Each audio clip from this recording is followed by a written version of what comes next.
नमस्कार, story by सन्ना में आप लोगों का स्वागत है।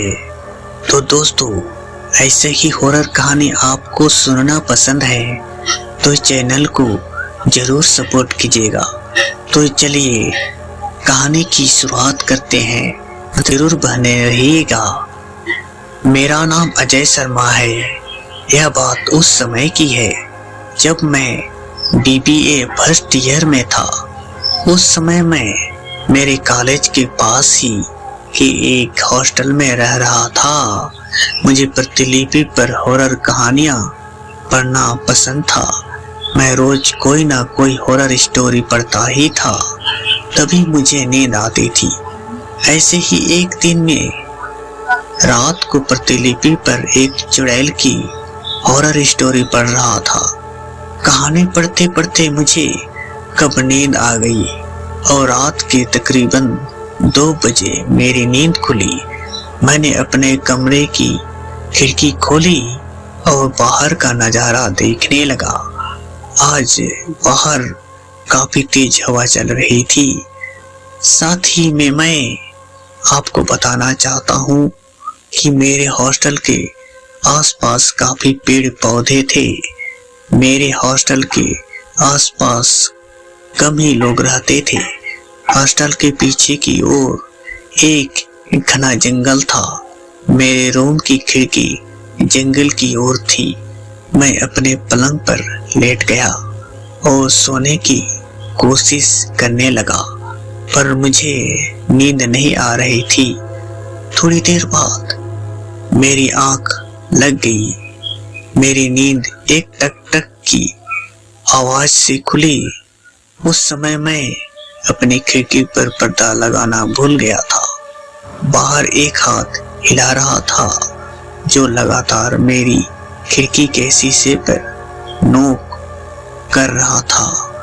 यह देखकर मेरी हालत ही खराब हो गई, क्योंकि मेरा रूम तीसरे फ्लोर पर था। मैंने देखा कि बाहर जो कोई भी था अब वो तेजी से खिड़की खटखटा रहा है।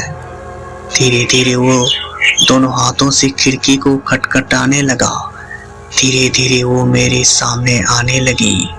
मेरी तो डर से हालत ही खराब हो गई थी। मेरे मुंह से ना तो आवाज निकल रही थी और ना ही मैं हिल पा रहा था।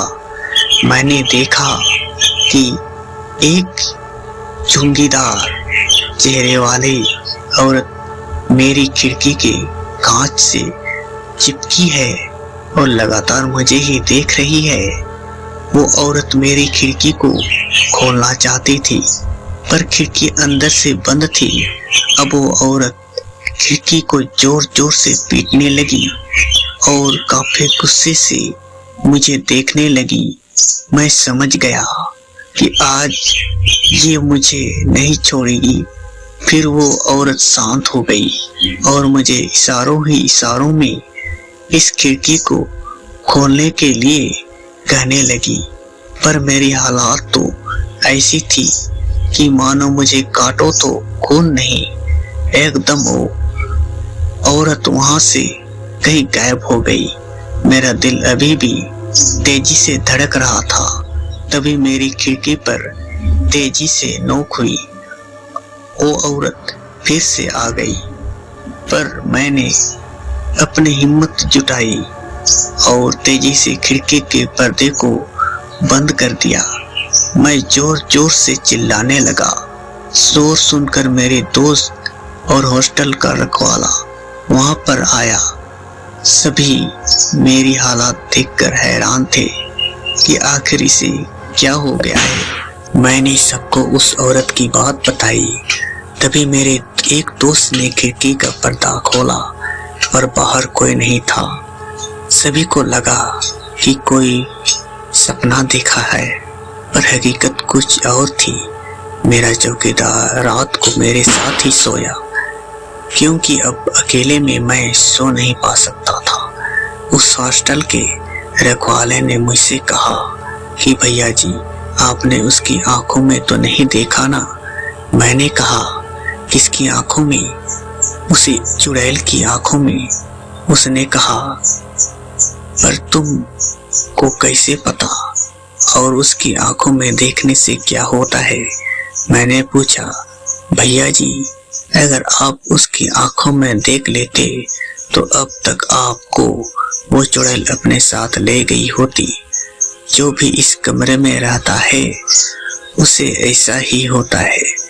इस हॉस्टल के 1-2 बच्चे गायब भी हो चुके जिनका कोई पता नहीं चला। उन्हें वो चुड़ैल अपने साथ ले गई और उन्हें खा गई। ये सुनकर मेरा कलेजा मेरे मुंह में आ गया। खैर, कल मैं आपको एक नया कमरा दे दूंगा, रखवाले ने कहा। अगले दिन मैंने अपना हॉस्टल ही बदल लिया। अब मैं एक ऐसे इलाके में रहता हूँ जहाँ पर आसपास कोई जंगल नहीं है। बस दोस्तों, ये थी हमारी आज की कहानी। कहानी कैसी लगी आप लोगों को? कहानी पसंद आई तो चैनल को जरूर सपोर्ट कीजिएगा। नमस्कार दोस्तों, फिर मिलते हैं नई कहानी में। तब तक के लिए आप सबों को जय हिंद।